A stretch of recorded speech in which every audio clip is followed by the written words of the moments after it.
Hello and welcome to Jeremy's Yorkshire Allotment Adventures on what is a beautiful sunny morning, and it's warm. This sweatshirt at the moment is coming off, and because it's time to do some serious planting, moving the seedlings from in the greenhouse into the ground. And well, I have my trusty measuring stick. That's 15 centimetres long. That's just enough between my shallots that I'm putting out, as well as some of the plants today.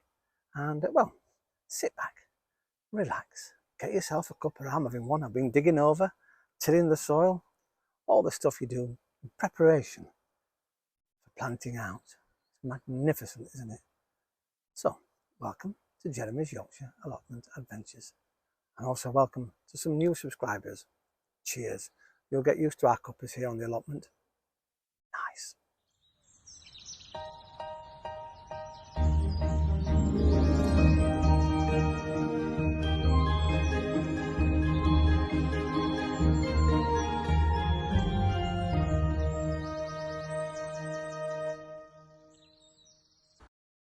Well, there they are. The shallots are in. Not in a very straight line, I've noticed. It sort of goes here and then goes over there and back.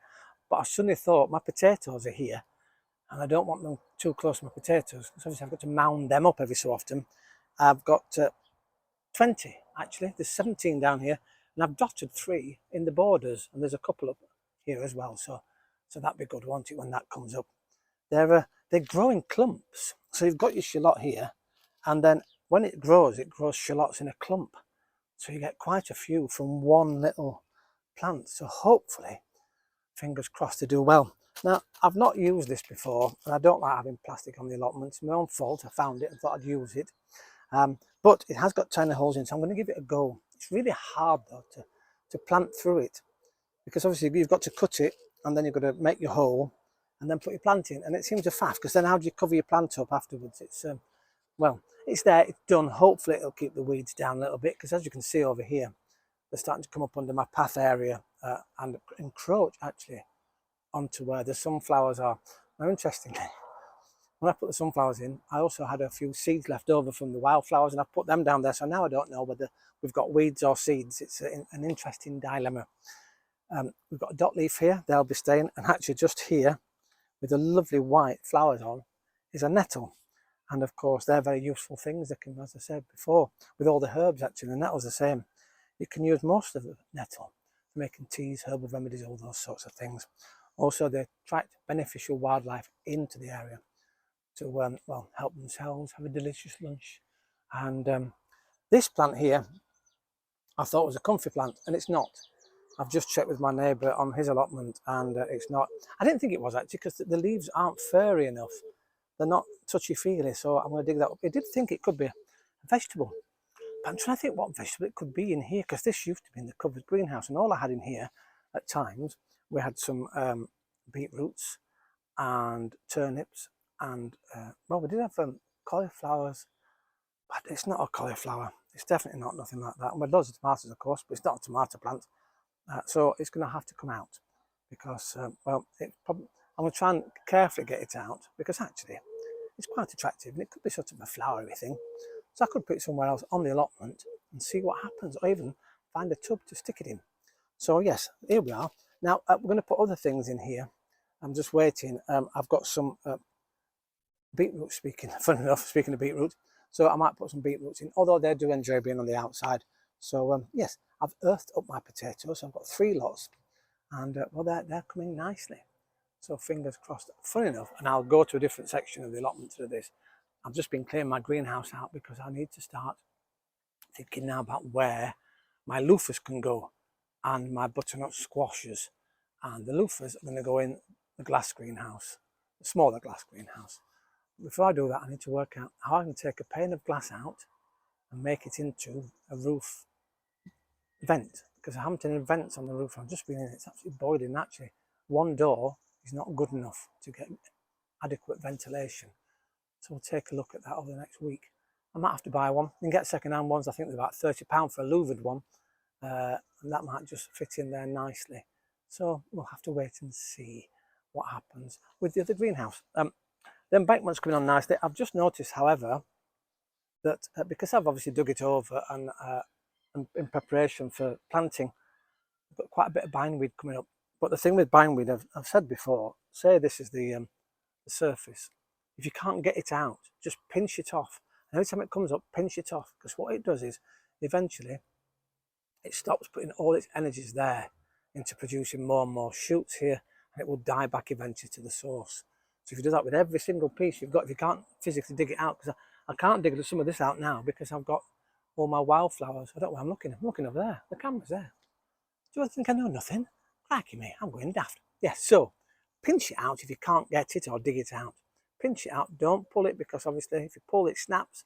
Just pinch the top off and it will eventually kill it off at source, which is brilliant. Well, these, I don't know if you remember, a few weeks ago I potted up and sowed some butterfly seeds and some bee seeds, and well, they're shooting up. These are the butterfly ones. I'm glad I wrote on the bottom, because actually there's not much difference between them all. As you can see, some are getting a bit leggy, so I brought them outside in the hope now they survive. I do keep taking them inside, but they could do with some real fresh air, and of course the wind to strengthen their stalks and stems. So now this one here looks like nasturtiums, so that's good. They really do attract the butterflies. So I wonder if that's the butterfly one. In fact, it must be, because this is a butterfly one, and that's got nasturtiums in too. You can eat those as well, you know. Now, speaking of covering up, because I'm sat, I've got my strawberries here behind, and it's a time now where they're all starting to, the flowers are dropping off, and little strawberries are coming, which is absolutely fantastic. I can't wait, it's so exciting. Now, how do you cover them up?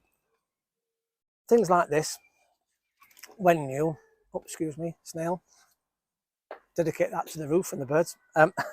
Shouldn't do that really. Anyway, these are really expensive to buy, aren't they? You're talking 40, 50 pounds. Now, I was in my local furniture store. I'd gone for some of their world famous meatballs, and I just happened to go to the section where things are discontinued, discounted, all those types of things. And I saw, well, this plastic bag at first, and I thought, well, that's interesting, and it was £1.50. And then I looked up, and there, hanging, was a pair of net curtains. Now, these are they. Look at that. They're absolutely perfect for covering up. And these are 3 meters long. Yes, by together 240, but actually that's 120. Now 120 is absolutely wide enough to make a cover. And how do you make the cover? So I've got my netting, and that was £1.50. So we're already saving a fortune, because even the covered tunnels, even second hand, they're charging 10, 20 pounds, not even for that length. So I've cut down, not recently, but early on the season, a bush here I've got, and look at what we've got here. These are fantastically bendable still, and you can put those into the ground to make your frame. And then these will just go over the top. It allows water through, but it doesn't allow the bugs that we don't want on our plants, because in a moment or three I'm going to plant out some beetroots, and they need to come out of here. They're a bit waterlogged actually, because they've been sat in water, but they're looking rather lovely, aren't they? So we're going to get those in, pop those back there for the moment, and oh, here we go. Bindweed, put that on the mat so it just dries out. And here is one. Look at the length of that. That is a tall sunflower, but it is a tall sunflower. It's supposed to be that tall. Now, what I will be doing is I'm going to plant these out, and I'm going to take off these bottom leaves here and plant right up to this leaf. So all of that down there will be in the soil. So from here onwards, that's where it's going to be, in the soil. And I've got about 6 of these. They're going to go in. They're going to look magnificent. What's funny is, though, on the allotment, the sun sets off over there and goes round like that, but the majority of light comes from this side.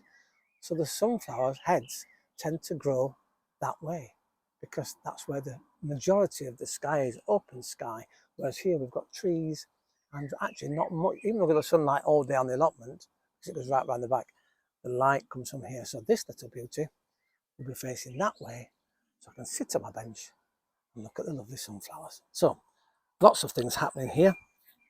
I say a bargain, £1.50. I can't believe it. I only bought one. I might have to go back, see if I can get another one, and might do that tomorrow actually. But yeah, look at that. I'll show you the results in the next programme. Once again, thank you very much for watching Jeremy's Yorkshire allotment adventures. We're always up for a bargain, even better if it's free. But these weren't free, but near enough. They are, aren't they, at that price? Absolutely fantastic. Because these things actually, they don't last very long normally. You know, a couple of seasons maybe. As I said, I'll stop rambling.